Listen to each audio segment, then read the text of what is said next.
Welcome to the show, everyone. Danny Haifeng here. First, some news. As you can see, I'm joined by Professor Mohammad Marandi. Overnight, the United States struck Iran in the area of Sirik near the Strait of Hormuz. Multiple areas were hit. Sent published this video as quote unquote evidence of their strike. And Iran has said that they have retaliated, and Bahrain announced earlier this morning that a drone attack occurred in the early hours in retaliation by Iran. Of course, this all comes as tensions in the Strait of Hormuz are rising. The United States, J.D. Vance has said that there is going to be violence for violence if attacks in the Strait of Hormuz continues. As you can see, I am joined by Professor Mohammad Marandi to discuss all of this and more. Professor Marandi, good to see you again. Hi, Danny. Thank you very much for inviting me. It's always a great pleasure being with you. Of course, hit the like button, everyone, as we get started. So, yes, Professor Marandi, your reactions to the developments. This is the first strike since the Memorandum of Understanding began or was signed by both parties. Now it seems like Iran is considering suspending it altogether after this act of aggression. Your reaction and what it means for the overall trajectory of this war? Well, the Americans are violating the MOU as expected. The Iranians never believed that the United States had any intention of voluntarily carrying out its commitments. But the Iranians, in return for all U.S. violations, are to make it more difficult for the United States in the Strait of Hormuz. And the Americans have violated its commitments to the situation in Lebanon. The Israeli regime continues to occupy enormous parts of southern Lebanon and to carry out strikes.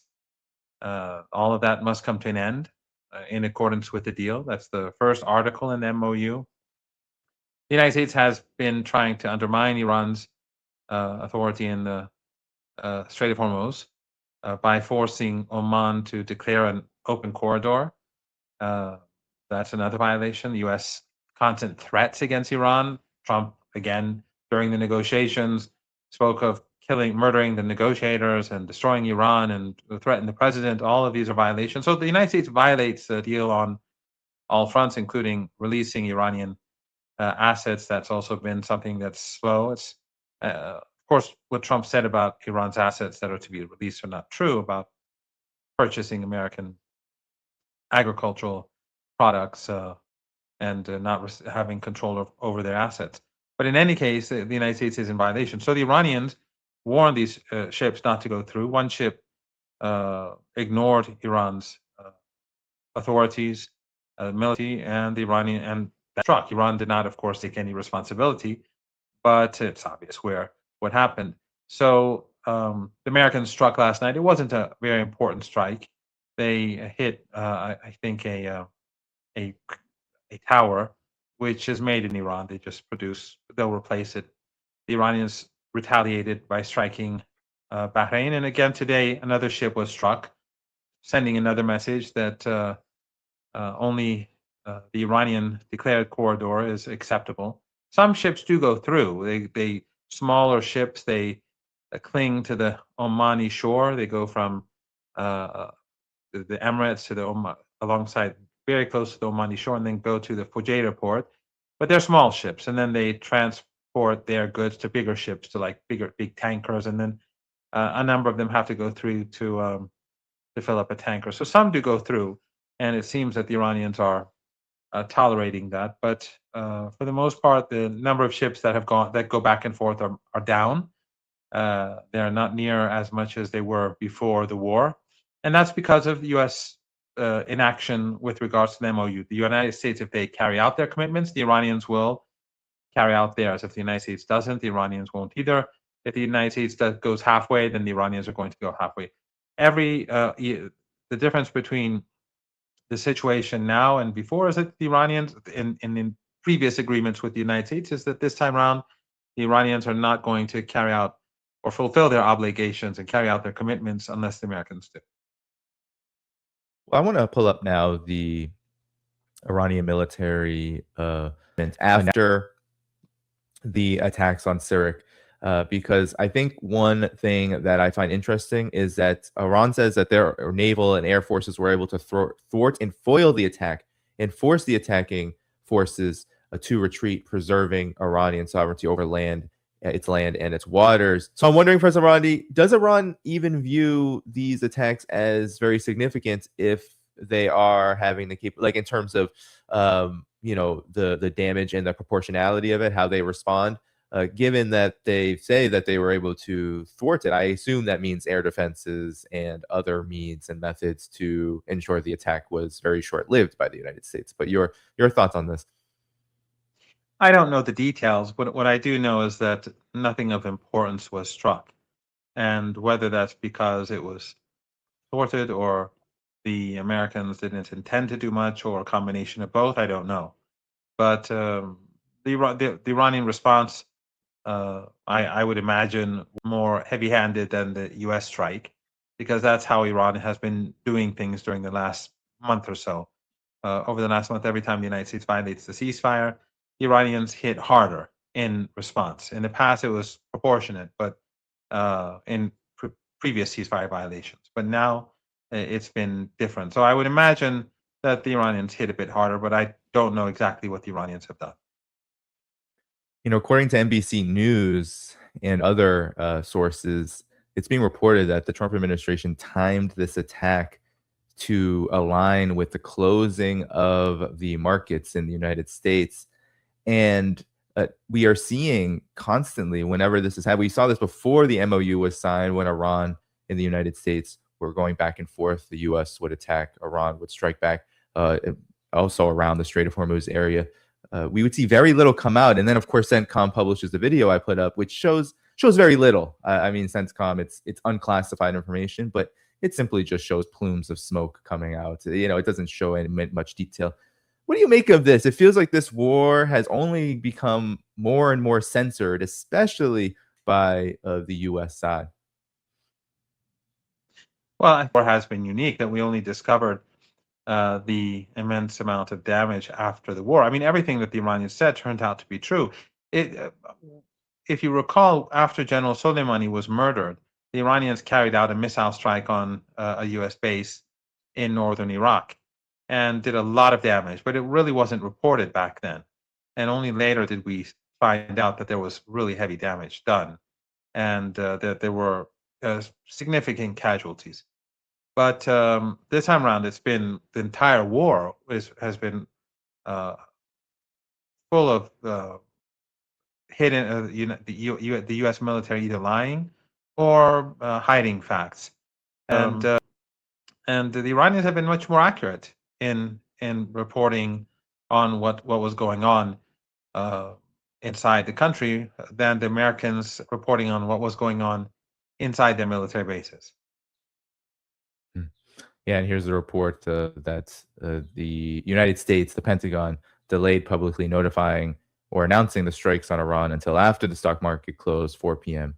Eastern time on Friday to reduce the immediate impact on the markets. And that seems to be a big concern here, where you have the oil price of oil going down after the memorandum of understanding, yet still a lot of concern about managing the situation. The United States came out right after these strikes and said this does not torpedo the memorandum of understanding for them. This is not a return to war. But a ceasefire violation is a ceasefire violation, President Marandi. In all intents and purposes, when the U.S. attacked Iran, the ceasefire is completely broken, no? And not to mention the situation in Lebanon, which is only getting worse after this so-called agreement that the so-called government that is being protested heavily in the streets of Beirut right now decided to engage with and agree upon with the U.S. and Israel. Your thoughts? Oh yes, the United States is violating on multiple accounts, and the so-called agreement in Lebanon, which was signed by the government, which is a proxy government. The president and the prime minister were installed by the Americans. No one should think that they were chosen by the politicians who were elected. The Americans imposed them on the country, and they've been carrying out policies that have been dictated to them by the Americans, just like the government in Syria. And so the agreement between this government and Lebanon, first of all, the very fact that they negotiate with the Israelis is a violation of Lebanese law. But their negotiations were a huge capitulation because the Israeli regime is isolated across the world now. Everyone despises the regime. Even Trump admits this. And then at a time when it's becoming isolated, the only country that moves in the opposite direction and strengthens and builds ties with the Israeli regime, not just strengthens ties, builds ties with the regime, is the Lebanese government. And instead of first getting concessions just to sit down with them, because they should make huge demands saying, look, this is going to cost us immensely, and you need us to negotiate with you to be seen as to be acknowledged as legitimate, supposedly. You have to give us the Lebanese concessions. Nothing. They did this for free, and what did they get in return? A day or two later, a lieutenant general and in a convoy of the Lebanese army and his companions were murdered. So the more you appease Zionism, the more aggressive the Zionists become.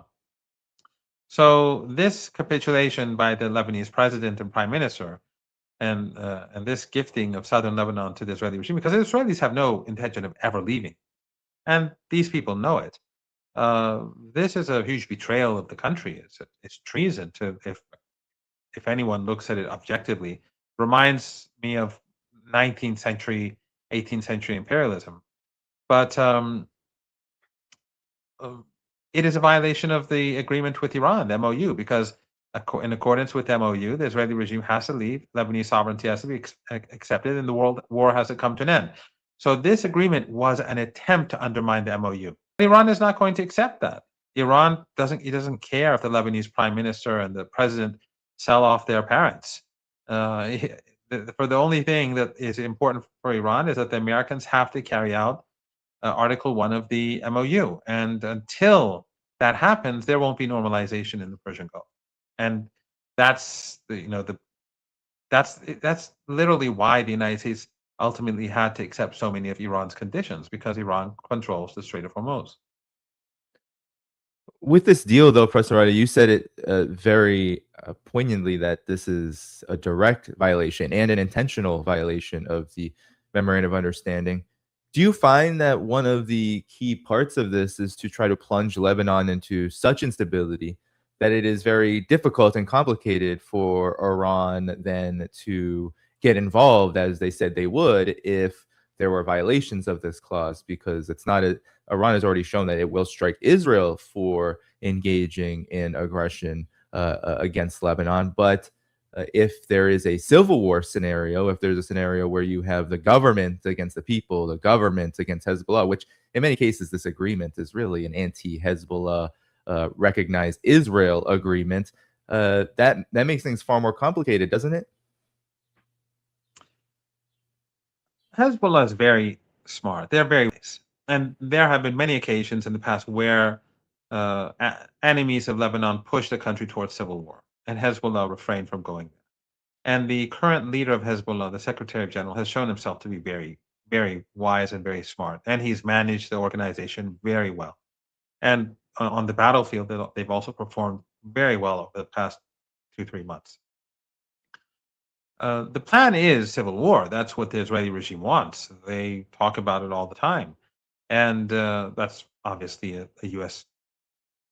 policy. That's what the U.S. wants to see as well. And at least they want to see the resistance destroyed and Israeli hegemony over Lebanon assured. And have no doubt that if the Israeli regime gets its way, they'll take the whole of Lebanon. The collaborators right now in Lebanon, the wealthy collaborators, if Lebanon were to fall ultimately one day, they'll go to their mansions and palaces in southern France or in Florida or wherever they have they've hidden their wealth. But ordinary people will be refugees. It'll be like the West Bank or Gaza or all those other places where the Israeli regime takes land and uh, and kills uh, the natives living there. So while the Americans are trying to use their proxies in Syria against Hezbollah to some effect, because right now they are shutting the border to prevent Iran from smuggling aid to the resistance from that part of the country. But Syria, the Syrian regime, is in no position to attack Lebanon. It's a broken regime. It's comprised of all these different terrorist groups, and the government is busy killing factions within these organizations or people within these factions that don't agree with them, and they're also killing minorities, especially on the coast nowadays again. But they don't have the power to go into Lebanon, and if they do, the Iranians will. If the Iranians can defeat the Americans with missiles and drones, it's not going to be a problem defeating the Syrian regime. And of course, the Iraqi resistance would intervene too.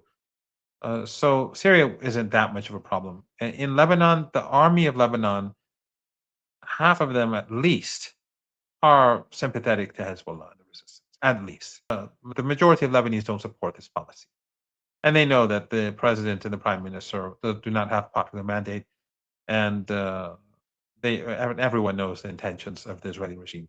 So the majority are not with this. I mean, there are those who are anti-Hezbollah, like the sort of ISIS, Al Qaeda type, that are funded by Qatar and Erdogan and these others in the Persian Gulf, and of course the fascists like the Lebanese forces and others who are funded by the West and NGOs and Western embassies and Western intelligence agencies. These are, of course, they support all of this because of their hatred towards the resistance. But most Lebanese don't accept that. So I don't think they can successfully carry out a civil war. And Hezbollah is very careful. Yeah, well, let me pull up JD Vance, what he is saying, and I want your thoughts on this. This is the narrative the United States is pushing out there after these strikes and after the Lebanon deal. Iran signed a ceasefire agreement. We have honored it. If they have disagreements about how the MOU is being applied, they can pick up the phone, but violence will be met with violence. First, Marandi, the United States has honored the ceasefire agreement, they said, but yet at the same time lost the definition, it seems, of what ceasefire is. Oh yes, I mean, in first of all, they've been violating the ceasefire during this whole the last 2 months.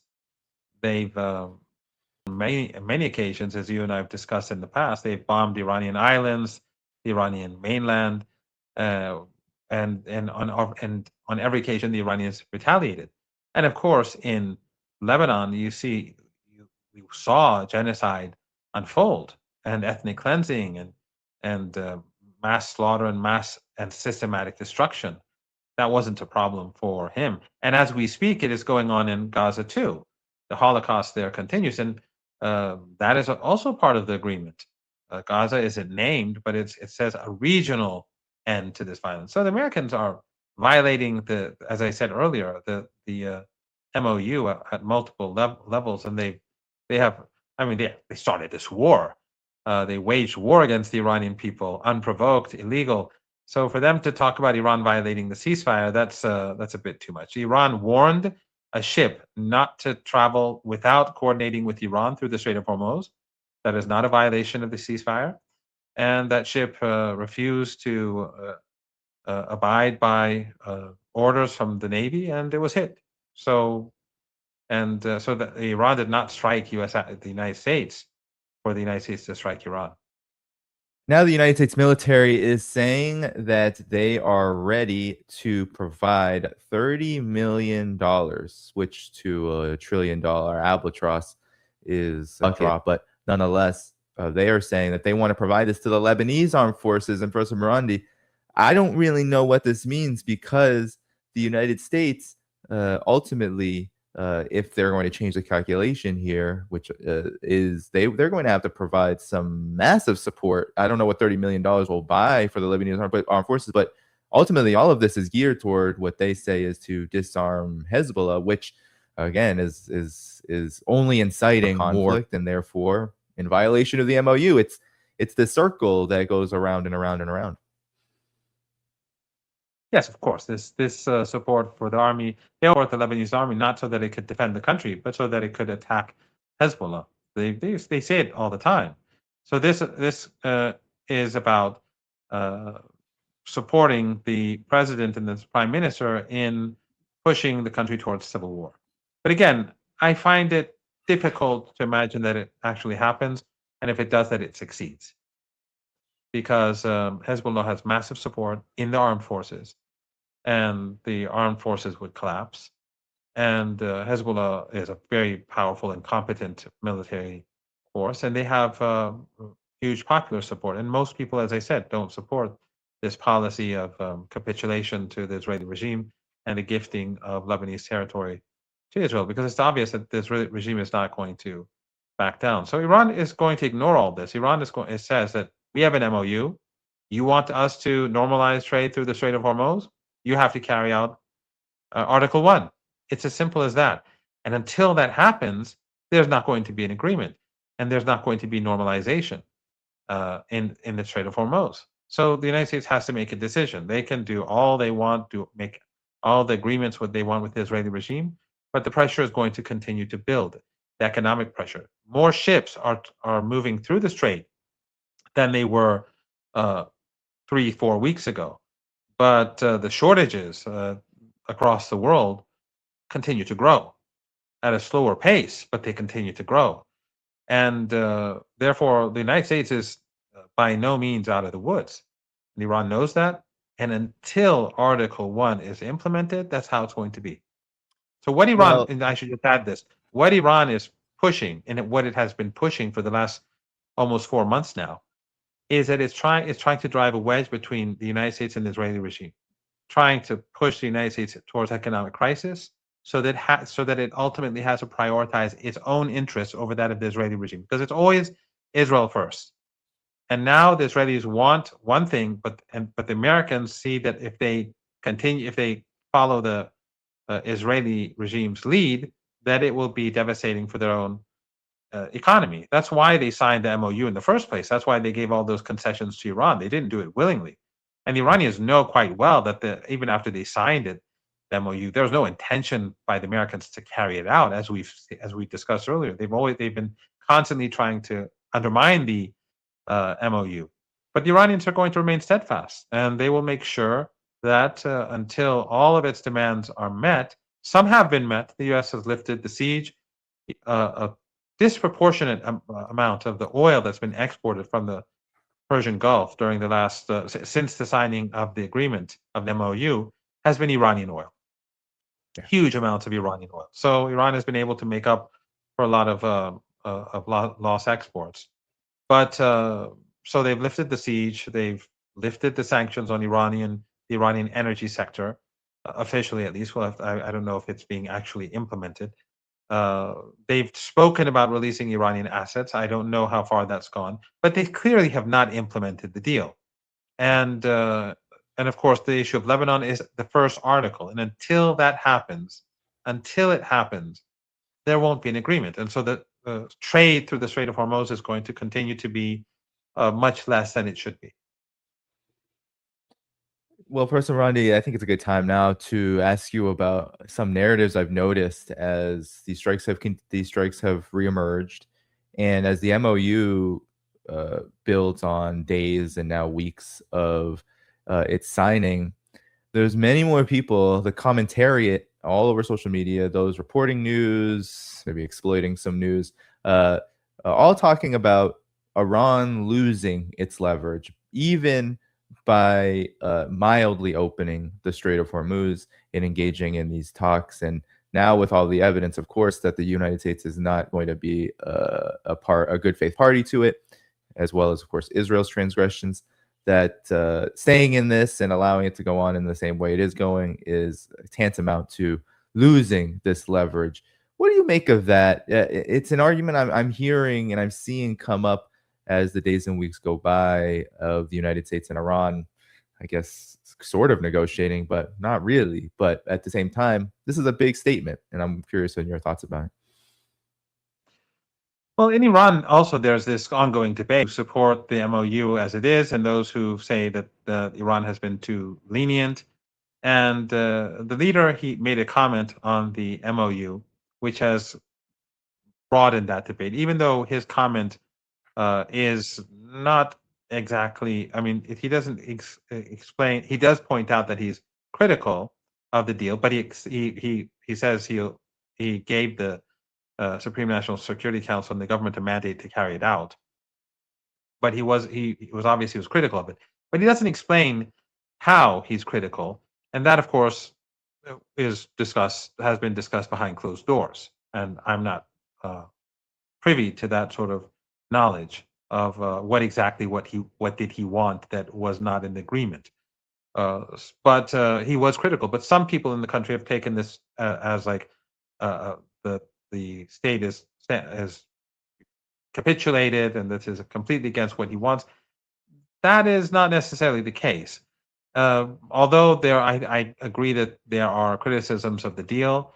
I think those who support the deal, they have good arguments to make, and those who are critical of the deal have good arguments to make.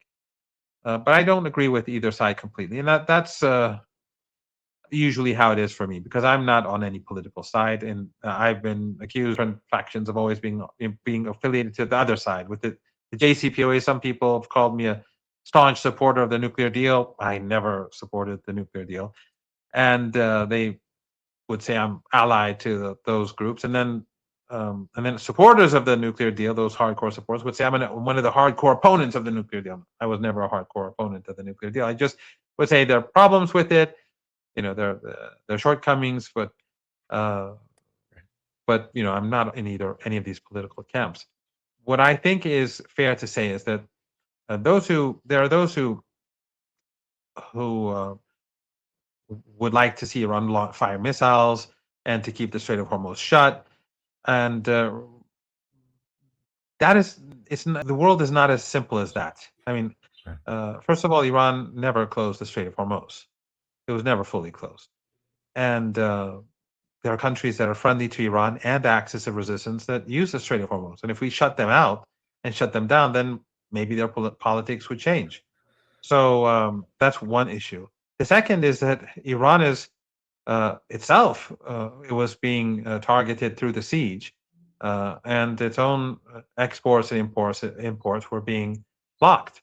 And the Iranian people, right now inflation is very high. It's roughly, I think, something like 68% or 70%. That's very high. Of course, inflation in Iran has always been high because of the maximum pressure sanctions, uh, and the government constantly adjusts the people's wages, government employee wages, the minimum wage, and all that.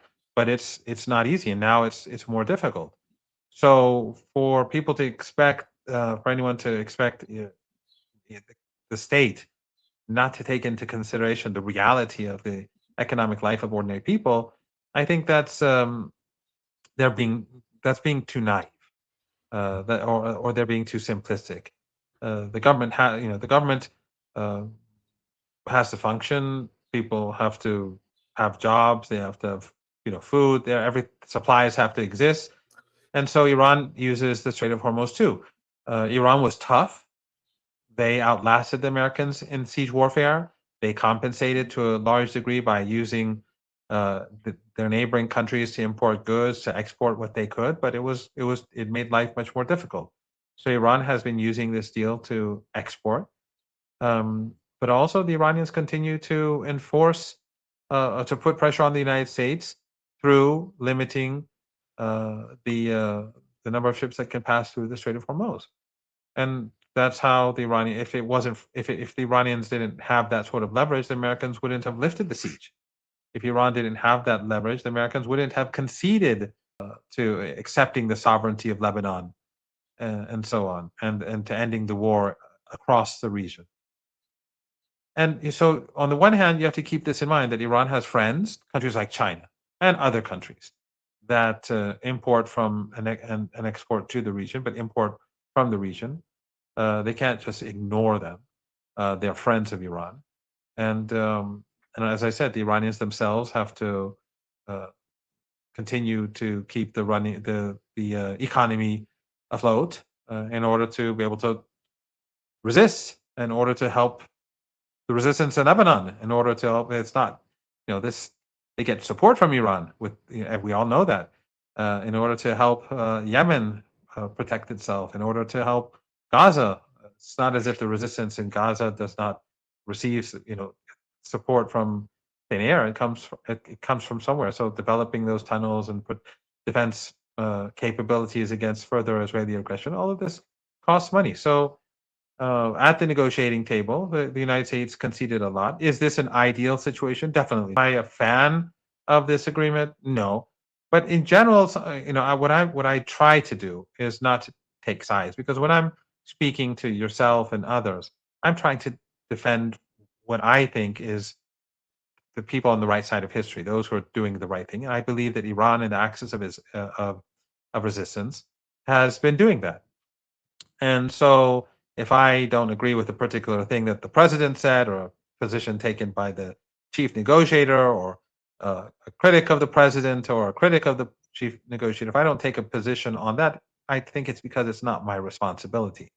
I don't think people outside of Iran really care too much about the details to that degree, as a for their uh, what is important is the fundamental differences that are taking place, that exist between Iran, the United States, the Israeli regime, and then once that is established, we can go into the details about what's going on in Iran.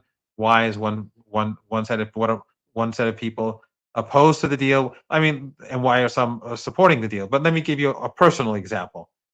This was not so long ago.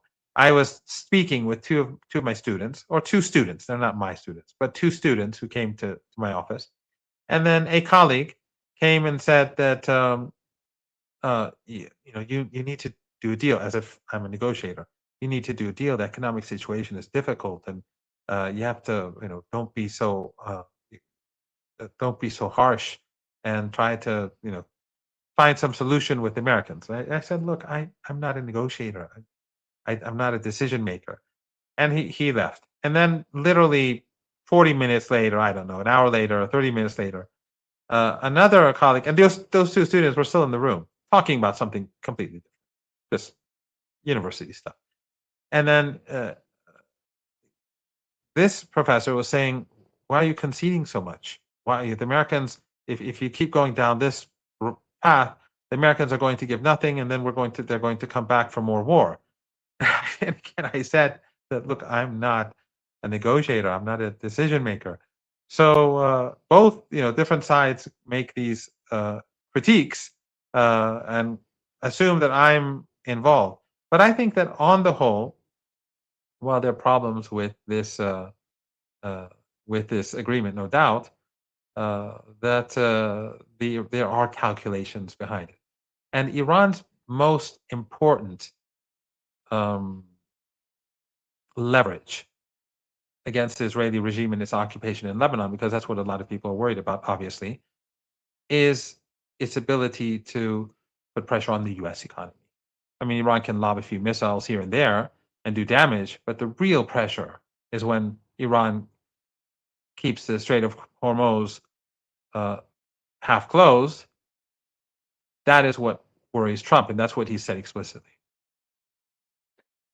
And to your point, Professor Marandi, I think it's important that, and part of the psychological operation I mentioned earlier is to divert attention away from what is happening, especially for shows like this, where audiences tend to be in the United States and the West. It can be very romantic, alluring, attractive to speculate and claim to know that what's going on inside of Iranian politics and leadership and all of this.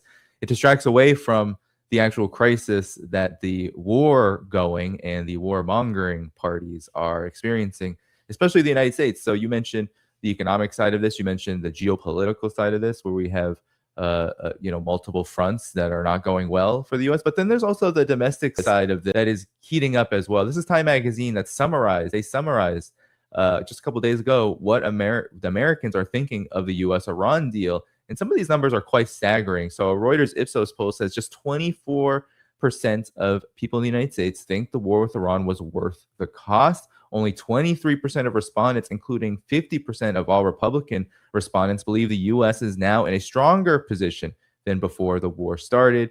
35% now think the U.S. is in a weaker position.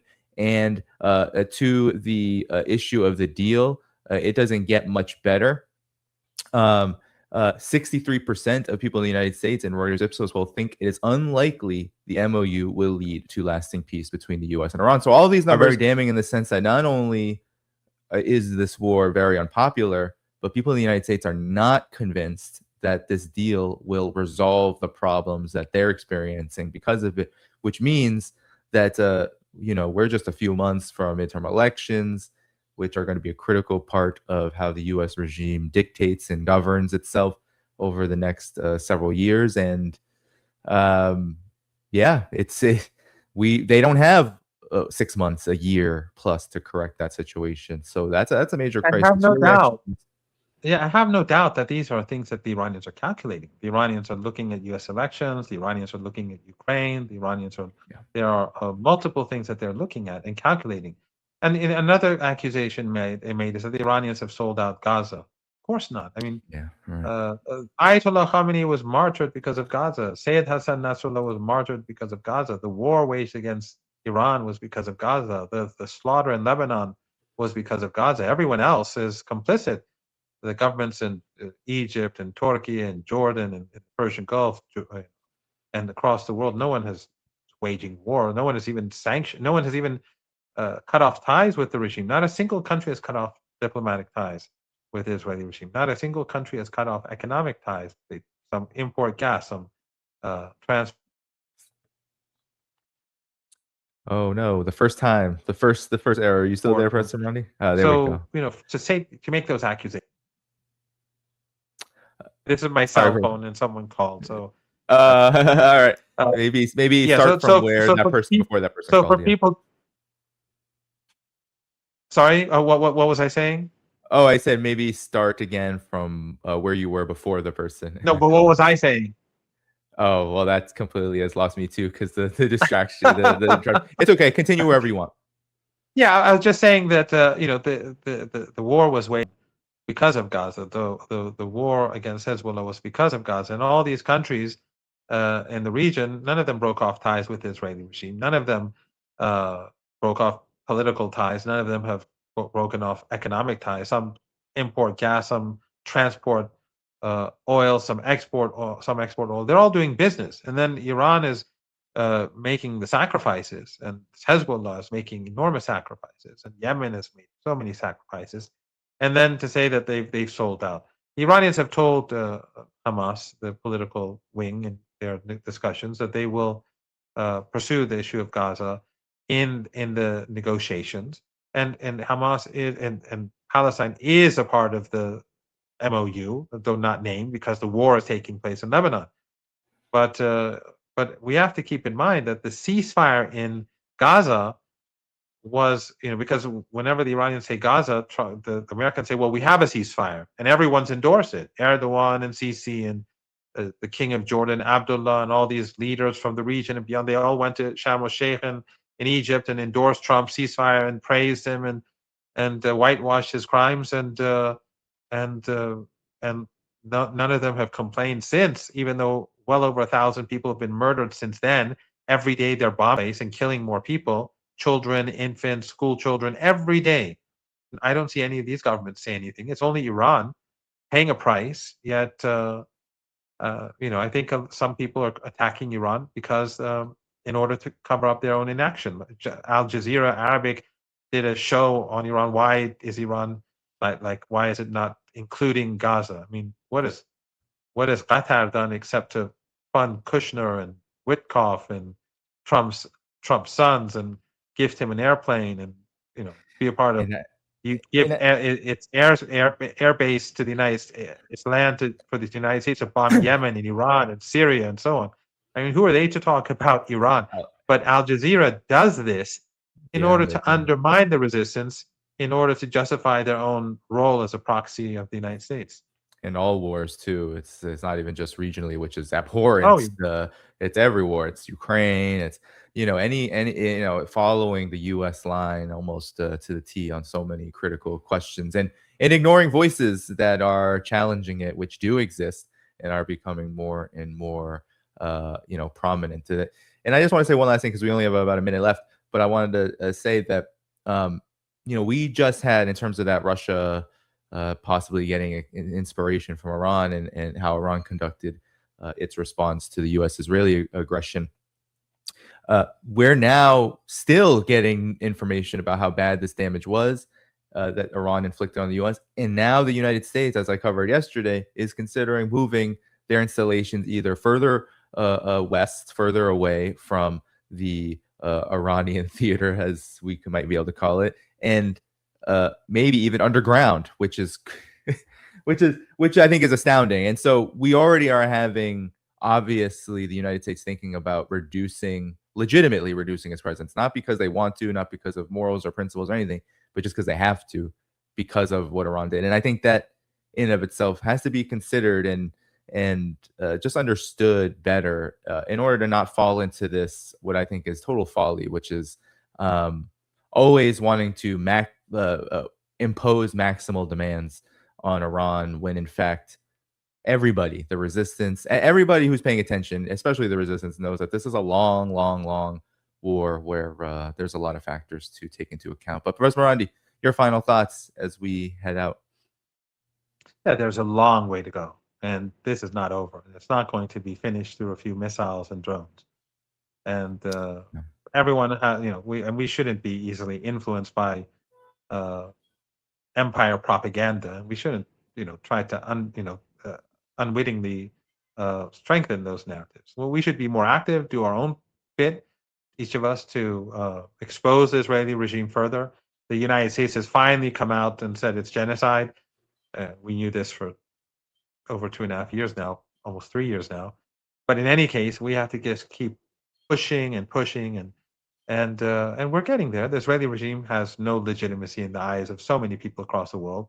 And now, we saw what happened in New York, and how in Jews voted against Zionists in New York. So many, and now the Jews of New York are anti-Semite, apparently, from what I'm reading. It just shows how this is this awakening against Zionism, just like Muslims do not accept Al Qaeda and ISIS and these Takfiri groups. We see increasingly Jews being very open in their opposition to Zionism, and Christians opposed to Zionism. And we have to keep pushing. Everyone has to push, and it's going to take a long time, and it's going to be difficult, and there are going to be many ups and downs, but we're going to get there. Yeah, and I want to thank everyone who viewed today, put up the super chats. Thanks so much for those. Everyone who moderated, and of course, anyone who came here. Professor Marandi's X account is in the video description below, where you can find his work and all the interviews and everything else he is doing. Hit that like button before you go. That helps boost the show and YouTube's algorithm. Tomorrow we have June 28th, 1 p.m. Eastern time. We'll have KJ No on the show. Professor Marandi, any words of goodbye to our audience as we head out of here?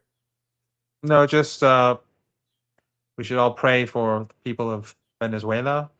Yeah, and one of my friends, they've been forced to leave their home because their home it's not clear if it's stable. If people can help them, I mean, we're sanctioned, we can't. We have, but and we have a war going on, but we should pray for them, and if we can help in any way or form, I think it would be a good time to do so. Yeah, we are seeing, despite what I believe is still a very strong collective preparedness and readiness by the Venezuelan people, the sanctions have taken their toll, and it is a brutal cost that they've paid in this earthquake, or these earthquakes and their aftershocks. So definitely heed those words, everyone. Try to find an organization, try to find people who are legitimately helping, because the United States right now is looking to consolidate. Yeah, not through the empire. Power. Be careful. They're trying to consolidate their influence and power over Venezuela through this disaster. Capitalism, disaster, imperialism is very much a thing. But nonetheless, heed those words, and definitely give them your thoughts and any support you can. All right, everybody, we're going to head out of here.